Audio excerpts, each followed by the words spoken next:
So I remember Terry talking about the Fringe Festival. What will the future bring for this amazing event? Oh, the Fringe is really fantastic. So the Fringe Festival just completed this year's festivities. It always happens right up through Memorial Day. It's the 2 weeks preceding Memorial Day. And what's really fun for me about Fringe is watching the amount of performances continue to grow, the venue and theater spaces continue to grow. I think the most exciting thing for me about Fringe is that it continues to be 100% uncensored and unjuried. So I don't know if you knew this, but if you wanted to do a show at Fringe, you submit your name and you submit the title of what you want to do, and they literally go on live stream and pull names out of a hat to decide who gets to be in the festival. So sometimes you get stuff that's really, really good. Sometimes you get some stuff that's like still working itself out, right? But it means that you never know what you're going to see.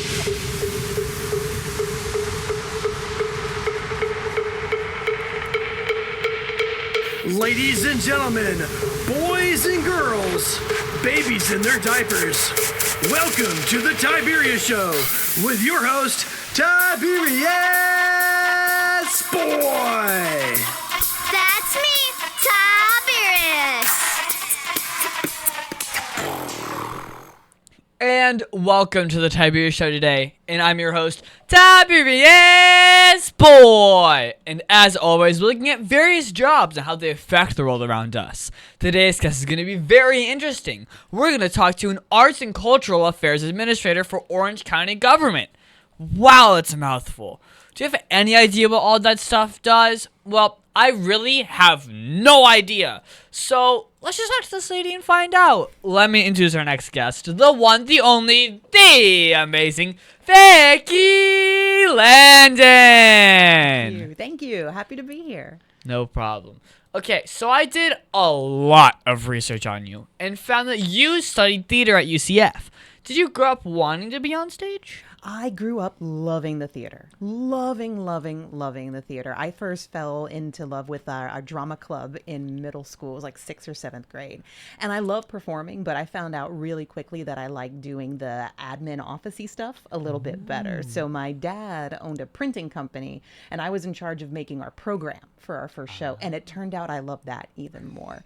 And so I think when I go back and I think about my love for theater and the performing arts, I've always loved it, but I've never necessarily wanted to be on stage. I really like being backstage and being a part of making it happen.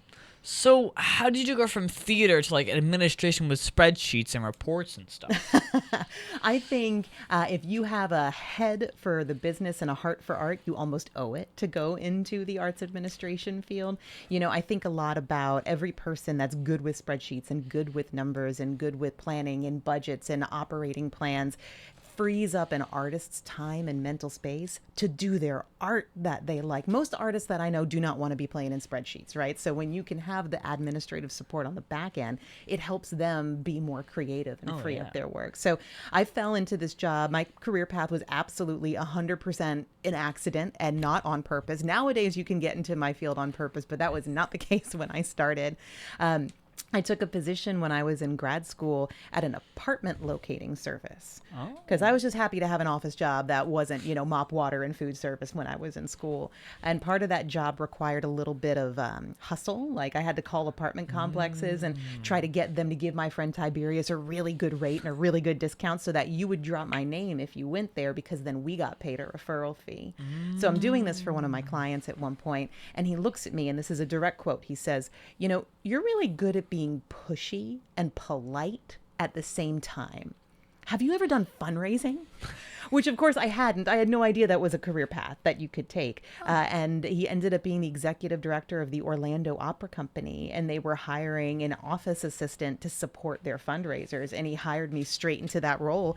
And then that's where I progressed from the career after that. So what is it about arts administration that gets you excited to go to work? Oh, I love that every day I get to work and support artists. Like I get to do the bureaucratic, governmental, spreadsheety stuff so that the artists are free to do their work. And that means that I get to be backstage at an opera. It means I get to be on stage at Orlando International Fashion Week, where I was just a couple days ago. It means I get to meet sitar players. I get to learn about like different classical music forms. Like every day is so different because of the vibrancy of our arts community here. So it never really ever gets boring.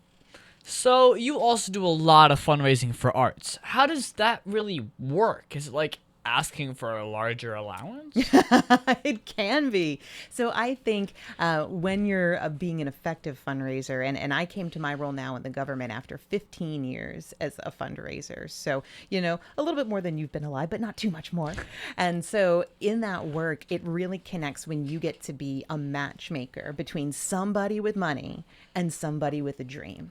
Right. So somebody has some money and they want to see a change in the world. They want to see the world be a better place. They want to see hungry people be fed, or they want to see an empty stage have a performance on it. And then you get to connect them with a nonprofit organization that can make that happen. It's almost like you get to help them realize their own lottery winnings and make their own dreams come true. So I think good fundraising is really about matchmaking. So will you be the charge of $15 million? So we're really fortunate that Orange County is a really generous supporter of arts and culture. And so each year through the tourist development tax, which we call the TDT, that's the tax that's like put on a hotel room stay. That's a 6-cent tax for every dollar you spend. Arts and culture receives 5% of the first 4 cents of that tax, which this year's a little over $11 million. And then there's additional money, about $2.5 million out of the TDT, a dollar per Orange County resident out of the general fund. And all of that totals up to be about $16 million that we'll invest in the arts community this year. So how do you decide which arts events and like projects get funded and which don't? Oh, I do not get to make those decisions. I am not that important. Those decisions are made by our mayor, by our board of county commissioners, and they do it under recommendations from an advisory board, sort of like a help me figure this out committee, right? Yeah. So we have an Arts and Cultural Affairs Advisory Council, and it's their job to help come up with recommendations and say, hey, mayor, commissioners, this is how we think you should invest this money. And then I get to go take their recommendations and put it before the board, and then they get to vote and decide. So do podcasts like mine ever apply, or are we talking art like paintings and sculptures? It's definitely a little more of the latter, although I do think our understanding of what we consider broad arts and culture in our community is widening, right? And so when we think about art and culture, sure, it's like ballets and philharmonics and operas and Shakespeare, but it's also like literary art, right? It's authorship, it's spoken word poetry, it's the Maker Effect Foundation and the Maker Fair, right? It's looking at opportunities to look at what creativity looks like across our community. And we're really lucky that there's a ton of it. So you've been, in the Orlando Park community for a long time. What are some memorable moments that you can talk about? Oh, I have a lot of really fun ones. I think one of my favorites might have been going on a hard hat tour of the Dr. Phillips Center for the Performing Arts back before it opened. So when the big Walt Disney Broadway Theater was just concrete and plywood barriers to keep you from falling down, I had an opportunity to go on a tour and see, put on your high visibility vest and your hard hat and walk through and see what it's like to build a building of that size and that scale. So that was hands down really, really cool. Absolutely. Oh, yeah. So you got named as one of the super women of Orlando, a 40 under 40 honoree. While I know that you're not supposed to ask a woman her age, how did it feel to get such an honor? It felt really great. Like it's sometimes when you think about these awards, it's not so much about being told, oh, I'm a 40 under 40. Like that's not really the intent, right? But you get to look around the room of all the other people that have been named a 40 under 40 award winner. And you go, oh my gosh, I can't believe I'm in the same category as these people. I can't believe people think that I'm just as good as this person or just as accomplished as this person. So it's more about the company and then the people that you are then likened to than it is about like the award itself, which is always lovely and great. But it feels good to know that your community sees the work that you're doing and appreciates it. So is there a lot of red tape when it comes to the arts administration? Oh, absolutely. Absolutely. It's when I think about my world and I think about government funding, because all of the arts dollars that we invest into the community are funded through tax dollars, like it's public money. It's either money that you've paid as part of your property taxes or you or a tourist have paid when you purchase a hotel room. It means we have to be really careful That money shouldn't go to just like give Vicki a bonus and buy me a new car, right? Like that money has to go to really make a difference in our community, increase additional tourism, make Orange County a more vibrant place, make our arts and culture more stable and healthy and vibrant. And so there's a lot of reporting that goes into that. When you get funding from Orange County government, you need to report back how every single dollar was spent. Every single one. Anytime you swiped a debit card or wrote a check, you need like the date, who it went to, what it paid for, why it was necessary, because we need to be able to turn around and then tell the visitors and the residents of Orange County that we're investing their money in a really smart way. So what are some of the more interesting or complicated things that you had to overcome to get a project through? Oh, well, if I think back to my career as a fundraiser, I think one of the most unique things I had was an opportunity to author one of the proposals that my office now administers in my job today. But back then, my role was with Orlando Family Stage, which used to be called Orlando Repertory Theater. And it's the only professional theater, which means, everybody gets paid, in the state of Florida that is dedicated just to theater for young audiences. So, your directors, designers, actors, everybody on stage is getting paid. They're adults, they're professionals. This is what they do for a living. But instead of doing like a Shakespeare play or Long Day's Journey into Night, they're doing Cat in the Hat. They're doing Curious George. They're doing the Boxcar Children, and it's called Theater for Young Audiences. And so one of the grant programs that my office today oversees is called Cultural Tourism, and it's specifically about how are you doing something that's really cool and unique and doesn't exist anywhere else. Like, why would somebody from Ohio get on a plane and come to Florida to see it? And I was able to make the case that as the only professional theater in the entire state doing this work, that it made it unique and a landmark and something worth visiting. So what's one thing you think kids should know about being an administrator for the arts? Oh, if you're an organized person and you love arts, come help the arts be organized. Come help the arts do their work, do their business. I think it's really important to continue to love arts throughout your lifetime.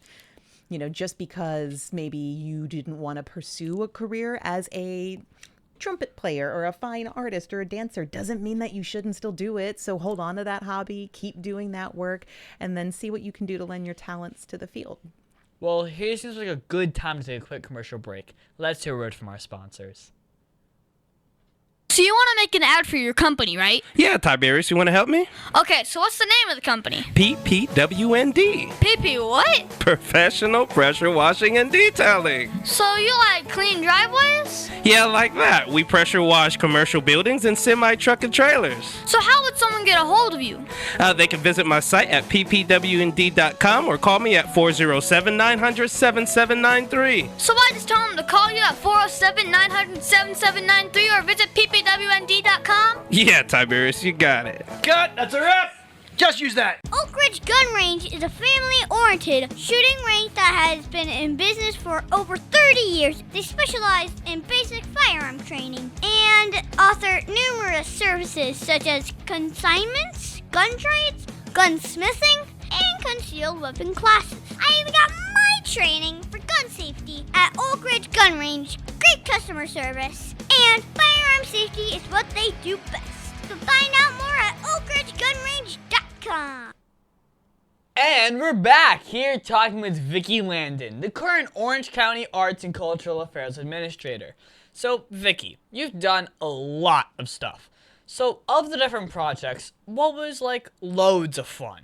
And is fun for you being like easy to solve or more complicated with action? Oh, yeah. I mean, there's been a ton of projects that are really fun that I think about over the course of my career. And a lot of them are getting to be hands-on in the work and producing live events or helping out. I helped out Orange County last year with the mayor's State of the County address, being backstage and getting the artists back and forth.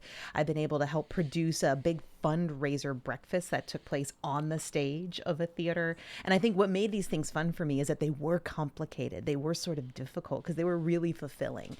Being able to say that, I worked really hard on a project and then stand back and see it become into existence and be a success really helps you feel great about the work that you're doing. So the easy stuff can be kind of boring, right? I like a big challenge. So now you're taking over for Terry Olson. I remember him from 5 years ago. He was a lot of fun. Now, I was in a magazine that he said that you were a bureaucratic nerd. Now, I know what a nerd is because, I'm geeky too. I am a nerd. But what's a bureaucrat? It's a great question. So I want to just first call out that, what a legacy Terry Olson has in this community and in our government and in this office. You know, my office, my job has only existed for 24 years. And Terry Olson had that job for 23 of those 24 years. He created it. He was the first person to ever have it. So every program that we have, every process that we have is because Terry made it that way, because Terry's a creator. He's an artist, right? He has founded several organizations. He comes up with new ideas for events and festivals and things all of the time. And so that makes him really, really good to be the first person to do anything, because he can create what it is.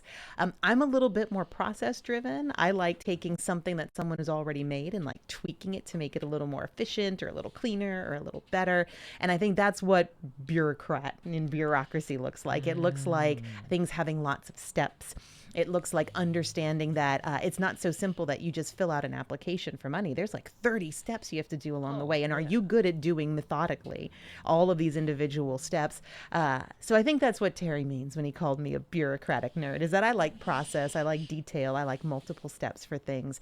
And it only really works because I'm coming in after the legacy of over 20 years of creativity in the office. Now, when I talked to Terry, he said that he made up the job.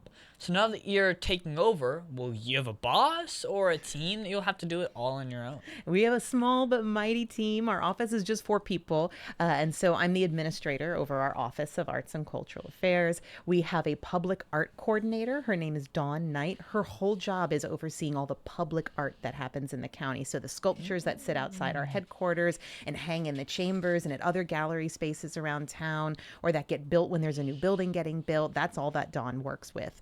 We also have a monitoring and evaluation coordinator, which is a boring sounding title for a cool job.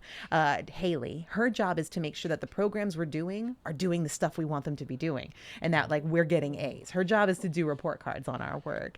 And then we have an administrative office coordinator, which is another boring sounding title for a cool job. Her name is Megan. Megan's job is to keep us all running. So a really important part about the government is all of our meetings have to be public. Like you as a member, as a resident who lives here, you have to be able to come to any meeting that we have. No secret meetings are allowed, which means we have to post a notice on our website, on a calendar. We have to get an agenda out there. We take minutes, which is a word for notes, at the meeting, and those have to get put on the internet 10 days after the meeting so that anybody in the world who wanted to be at the meeting but couldn't can read them. So there's a lot of steps too that Megan oversees to make sure that we keep our noses clean and making sure that the work of our government is like accessible to the people who live here. But I do have a boss. I call Mayor Jerry Demings my great grand boss, because he's not my boss and he's not my boss's boss, but he's my boss's boss's boss. And so great grand boss all the way up to the mayor.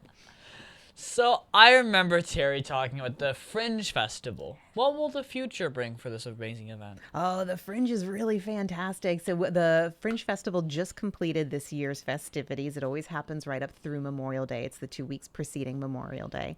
And what's really fun for me about Fringe is watching the amount of performances continue to grow, the venue and theater spaces continue to grow.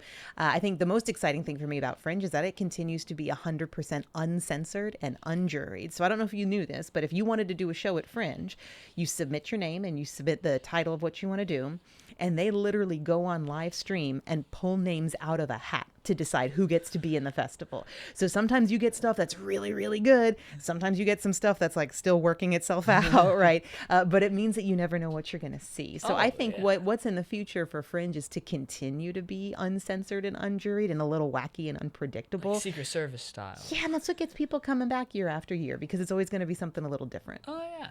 So let's talk about art. What types of things here in Orlando can be called art? What types of things can we call art? Oh man, we've got a really varied and diverse and broad arts community here, and I think we're really lucky for that. So I think on one end you've got really traditional art like your ballet and your opera and your philharmonic, right, or choral work. You also have a big literary art scene here in our community. So a lot of people that are participating in writing, in spoken word, in author events.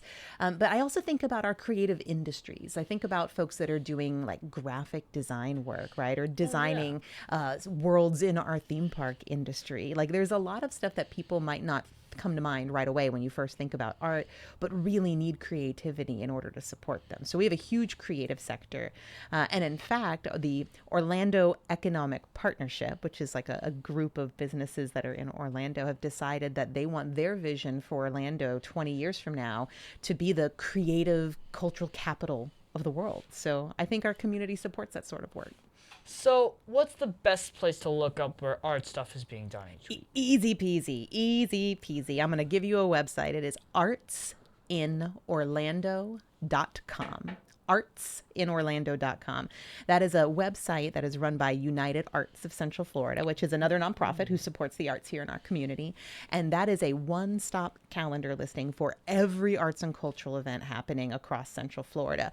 Free stuff, expensive stuff, fancy stuff, silly stuff, spoken word, music, dance. It's all on there. And you can do a filter and say, just show me all the stuff that's happening this weekend that's free. And it'll show you all the free stuff that you can do. So artsinorlando.com is the best place to go for that. I know my dad would love that filter. But my dad and I talk about making some art with some old computer parts, but we never have time for it. How does one make time to create art? Oh, for me, I rely on things by blocking out my calendar. Again, we mentioned that I'm a bureaucratic nerd, right? And I like process. So for me, if it's not on the calendar, I'm not going. And will even need to block out little reminders on my calendar to like take a water break or walk around the building, or else I can just get too wrapped up in my head and sort of forget where I am. So I think it's about intentionally scheduling the time. You know, I use a lot of phone reminders. So like right now I'm using one of those language learning apps to get a little bit better at Spanish. And I know that my kids are in bed, the dishes are done, and I am usually sitting down for the night by like 9:30 every night. So at 9:45 every night, my phone reminder bings me, do your lessons. And that's what helps me to do it. So I think it's about relying on technology to help keep you in line, right? It's Duolingo. Yeah. Oh, it's not Duolingo. What is it? I'm using Babbel. I'm kind of doing something like it, but it's coding learning. Oh. I use Brilliant. It's really nice. I think people should get into it. Please sponsor me, Brilliant. I would love it. Now, this is a government position, and I would love to know, how is working for the government different than working for the arts organization? Oh, yeah. Well, it's a lot more formal, and there's a lot more people. So most of the arts organizations that I've worked for had no more than maybe 15 or 20 people that work there. Orange County has like 8,000 people that work there. And so, normally you've got like one person in the office in the arts community who does like the finances and maybe the accounting and maybe the HR stuff. And they're the person that you would talk to about, like, I got to get the copier guy out here because the printer's not working. In Orange County, that's probably like 12 different people for each of those things. And so it's definitely a lot larger. And the wheels of government move a lot slower than the wheels of the independent or private sector. So sometimes it can take a little bit longer to get things done. But, like I mentioned before, our job is to make sure that we're being really good stewards of the public's tax dollars and that our work is open and public and out in the community. So we can't just kind of like run out and buy stuff without a lot of checks and balances. That's sort of the intent behind it. So, Vicki, what's the most misunderstood part about your work? Oh, people think I have just gobs and gobs and gobs of money to give away and that I can give it away and I get to decide, right? People think that like if Vicki likes me, maybe I'll get a check. That's not true. And I think, part of the work is I get to do a lot of cool stuff like this. So I get to do a lot of glamorous things, but I'm also spending a lot of non-glamorous time on conference calls and in meetings and filling out the 6th version of a form in triplicate kind of work. So I think it's a very flashy appearing job, but there's a lot of nuts and bolts on the backside that you have to do. So can you share some advice for someone wanting to work in Orange County government? Oh, absolutely. Is that there is like a wealth of jobs at Orange County government. When you go onto the Orange County government website at any given point, there are hundreds, if not 1,000 positions that are available and open. And so that can be everything from administrative work to being a code inspector, if you want to be a corrections officer, if you want to get into fire rescue. And once you're involved in the county, a lot of folks might like move around or transfer. We're really big on promoting from within. So a lot of times these big fancy jobs are people that have been with the county for 20 years and worked their way up from a lower position all the way to where they are now. I've met a ton of people that have been at the county 10, 15, 20, 25 years. So once people get there, they tend to stay, which means it's a good place to work.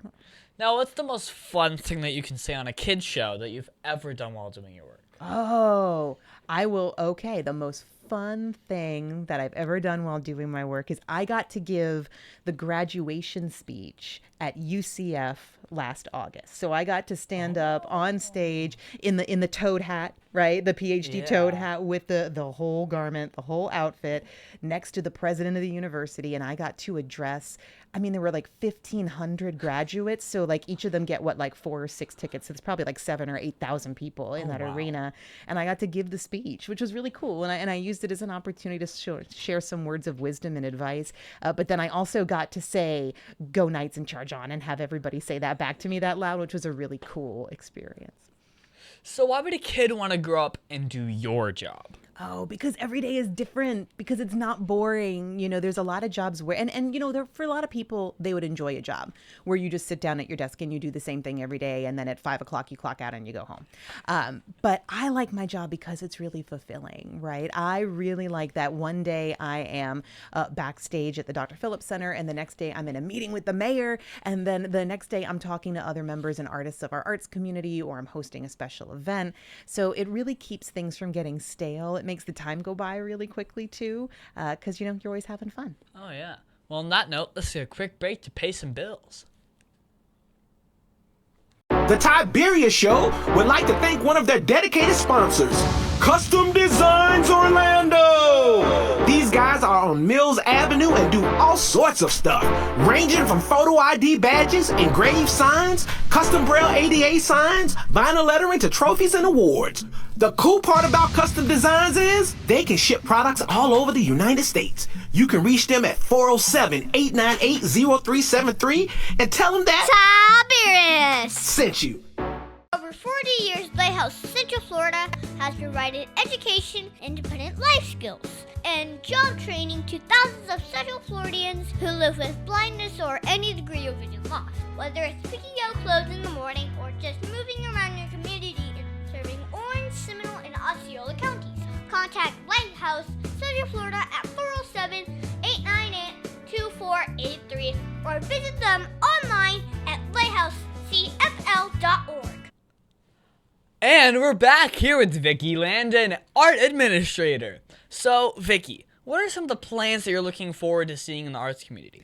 Oh, well, we're in this really cool place right now as a community where everybody is doing what's called strategic planning right now. Strategic planning is not like, what am I going to do tomorrow, or what am I going to do 6 years from now? It's like, what do I want to be doing 10 years from now? It's a long range, big life plan. 24. Oh, wow. You'd be 24. And so, you know, our United Arts of Central Florida is doing a strategic plan. A lot of arts groups in our community are doing strategic plans to decide where they want to be and how they want to grow.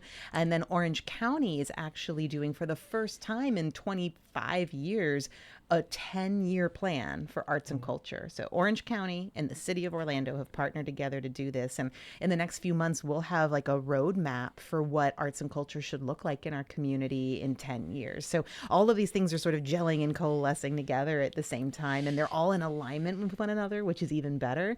So I had a former mentor and boss who said, you know, if you don't know what direction you're going, any road will take you there. So for us, we know the direction that we're going, and we know the road that we have to follow. So what's that one thing that happened in your career that you did not expect? Oh, I did not expect to have this career is really the answer. I didn't expect to have this career at all. So I mentioned that I was working at the apartment locating service when the head of the opera company plucked me out of there. I had that job while I was in grad school for theater, and I was going to get my master's degree in theater, which I did. And I was going to go on and get what's called a terminal degree, which means it's like the last one you can get, like either a PhD or Yale has one called a DFA, a Doctor of Fine Arts. Like I was going to go all the way to the top, because you need a terminal degree in order to be able to teach at a university. So I was going to stay in school and learn all about theater and then come back and teach theater. And that didn't happen because I fell into this accidental career that I ended up really loving. And I still do get to teach sometimes. I get to teach fundraising for other people that are administrators. So, you know, I still get to scratch that itch a little bit. Well, I mean, now the real question is, does it pay good? Which my position now, I mean, working in the nonprofit sector, working for the government, people don't do it because there's a ton of zeros at the end of your salary. They do it because you're driven by a mission. A lot of the skill sets I have, I could take into the private sector and go work for a law firm or an accounting firm or write. It's called RFP, but basically it's like a scholarship application. I could write that for a living and probably make a lot more money than I'm making now, but I wouldn't be as happy. I think when you find people in the nonprofit community, they're doing it because they love it and they're really committed to the work. That doesn't mean they shouldn't be paid well. They should be paid well because they work really, really hard. And I'm looking forward to the day where our sector pays people just as well as others. But that's not the reason right now that most people go into my career path. Well, again, your career path's really new, so I mean, we're still learning about it. Now, I found you because of your video series on Orange TV. Can you tell me more about that? Yeah, we're so lucky. We're so lucky that our Orange County government has its own television station, which is incredible. So I mentioned earlier how all of the meetings we have, we want them to be public. So a lot of our meetings get recorded and those videos are available live and then online forever for people to go watch. I was watching a video the other day from a meeting in 2001, so you can absolutely go back and do that. But then it also gives us the opportunity to film other content about all the cool stuff that we're doing in Orange County. I get to interview each one of the artists who display their art and exhibit their art in our building in our sort of headquarters.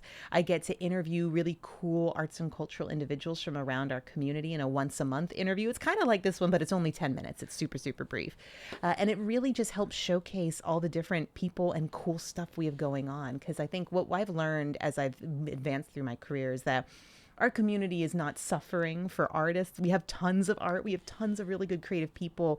We're not always great at talking about them all and making sure that people know that they exist. So that's what I get to do.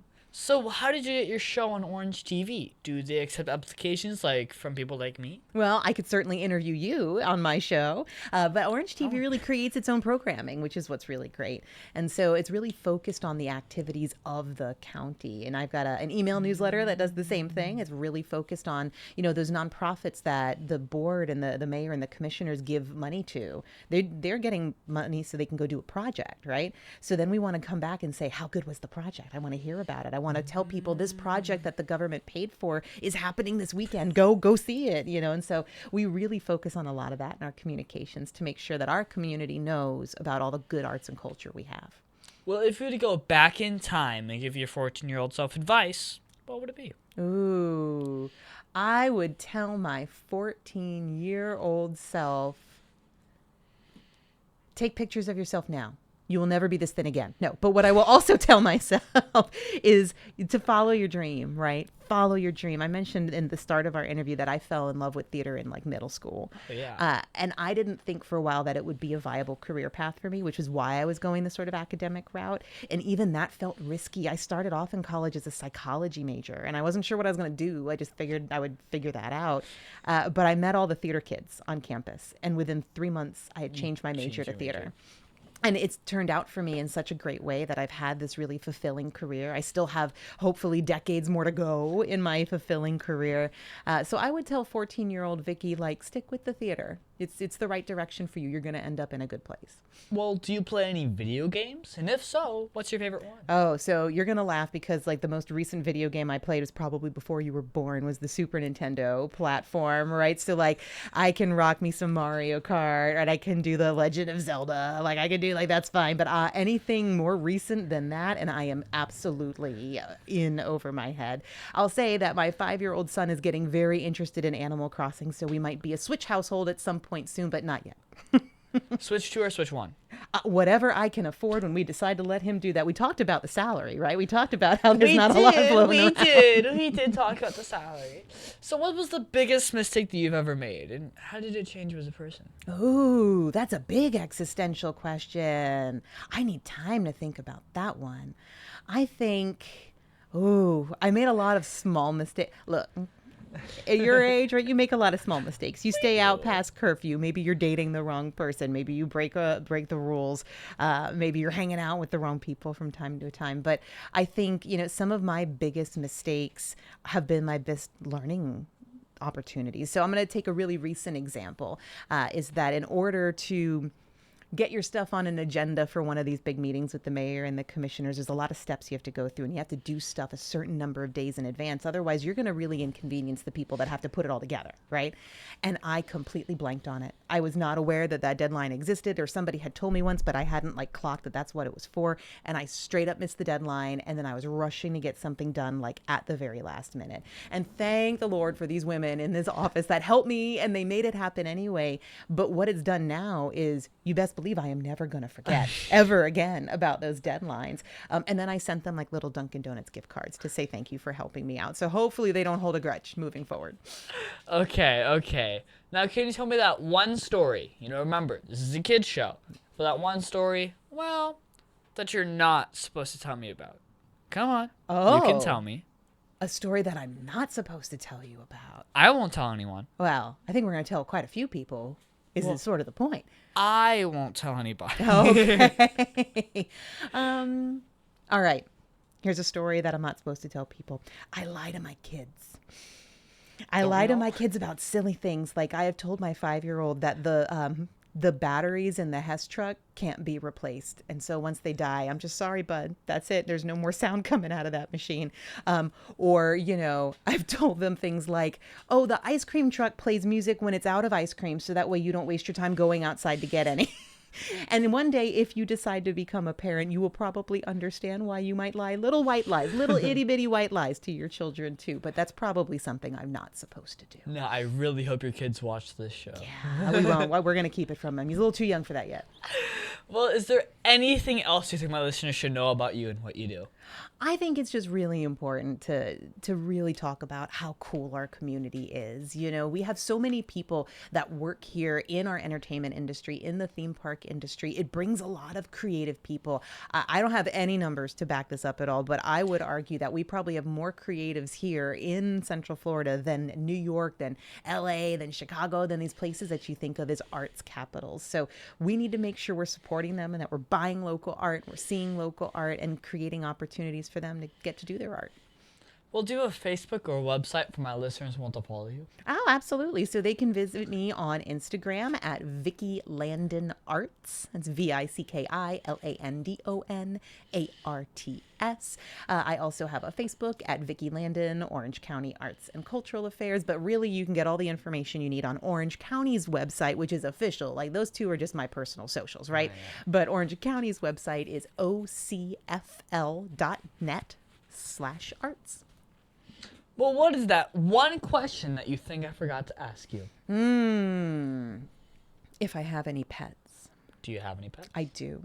I have a really cranky old little schnauzer mix that came from Orange County Animal Services, actually, who has looked 80 years old since he was a puppy, and he just looks like a perpetual grumpy old man. He's got like a beard and big eyebrows and things, like, those dogs that just look like old Jedi Masters or something. And so I have a very sweet curmudgeonly, which is a fancy word for grumpy, little dog. Well, thank you, Vicki Landon, for being my special guest. Can you stick around for Math Corner? Of course, Tiberius. Thanks.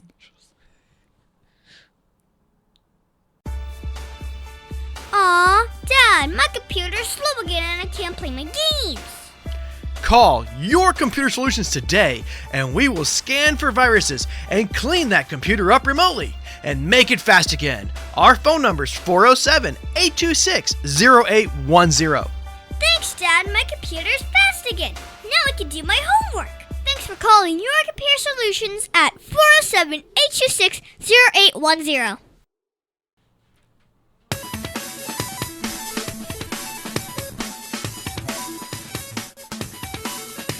Tiberius' favorite subject, it's Math Corners! Can we redo that? We forgot to tell her to do the drum thing. Okay, yeah, I didn't know that was a thing. We forgot to tell her about the drums. That was my bad. So we're just drumming? Yeah, we were just drumming to the beat. Can I have bongos? Yeah. Okay, I'm going to do bongos. Here's a weird... It's the sound of pi. The number pi? Mm-hmm. Every digit was given a different note. And it's very nice. Very nice. Very cool. With heavy drums in the back. So. 3, 2...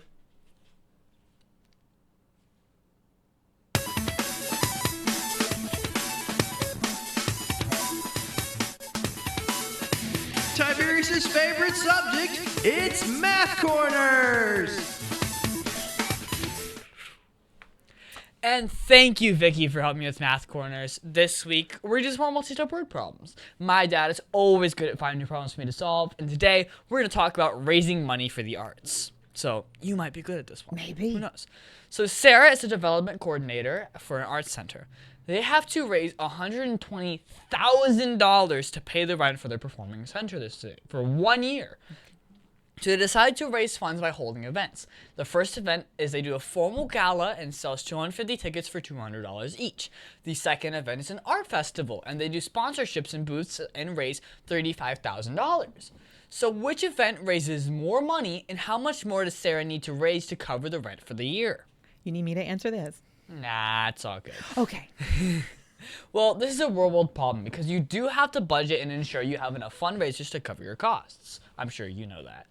But first, you have to add up the money that has been raised already. The festival was easy because we know it's $35,000. But the gala, we have to do some math. So 250 tickets times 200 is, well, 25 times 2 out of zeros, you get $50,000. So 50K plus 35K is 85K, which is not enough for the rent, but I mean, so I mean, we have to take the $120,000 needed and subtract the $85,000, and you get yeah, no, she needs to raise another $35,000 to cover the rent.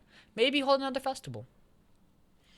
So, Vicki, do you have to try and raise all the money for rent for a year, or do you have to worry about the payroll as well? Oh, when you're running an organization, you got to worry about all of it. You got to worry about paying the electric bill. You got to worry about paying the air conditioning. You have to worry about paying for things like health insurance for your people. It's very expensive to run an organization well if you want to take care of your people. Well, my teacher said that I would use math every single day. How do you use math with your work? Oh, I use math with my work by giving away money. That's a lot of money. That is a lot. How much is that? It's like $4,614. This is $4.6 million, which is what we million. awarded in a grant program last year. Holy cow, that's a lot of money. Well, thank you so much, Vicki, for your help with Math Corners. Thanks, I appreciate being here. No problem.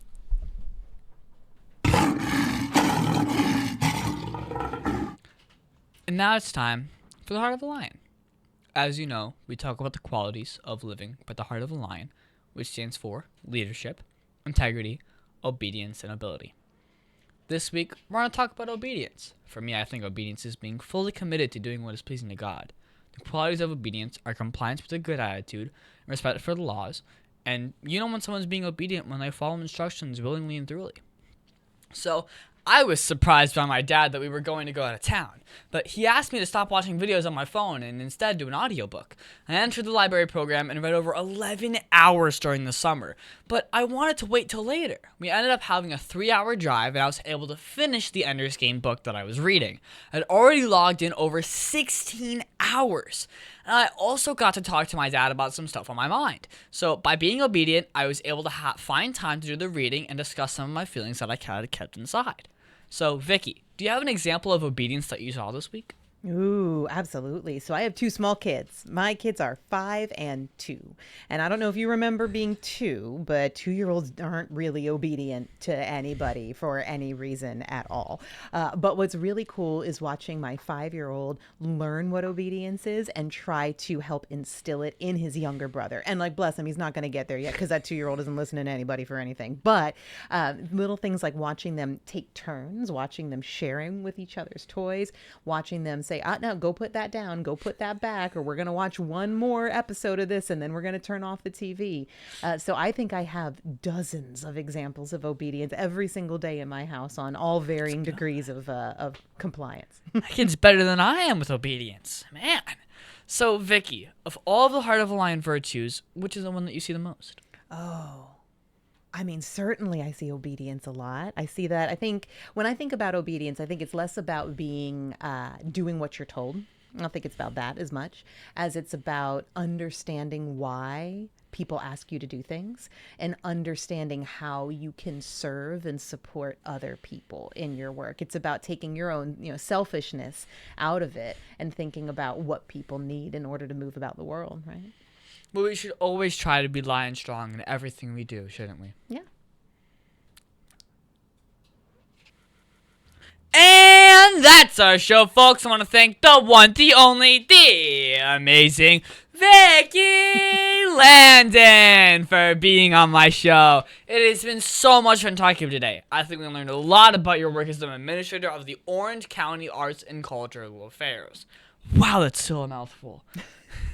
Thank you so much. I appreciate having me here and getting a chance to get to know you a little bit and talk about the work that we do and learn more about you too. Do you mind giving your social media website again? Absolutely. So yeah, you can visit me on Instagram at Vicki Landon Arts, ARTS. You can find me on Facebook at Vicki Landon, Orange County Arts and Cultural Affairs. But if you're looking for official Orange County things, you're going to want to follow OCFL. That is Orange County, Florida. OCFL. Also, you can find me on Facebook and Instagram at The Tiberius Show, and I would like to thank WWPR 1490 AM, K1998, Soul Radio 24/7, Easy Way TV, and all the other stations that air on my show. And please be sure to visit The Tiberius Show on YouTube and hit that subscribe button. Vicki, are you subscribed yet? I will be this afternoon. Okay. I trust your judgment. Oh, and Liam Murphy says, Sup Tiberius, shout out Liam. And Isaiah Williams, 8592, says, you interviewed my dad. And one more, Jalil Wasim, 1236, says, great interview, and I love your introduction. Thank you, everyone, for your comments. And be sure to leave a comment on my videos. And I might even mention yours at the end of the show. Also, be sure to listen to us next on the Tiberius Show with your host, Tiberius Boy. That's a wrap.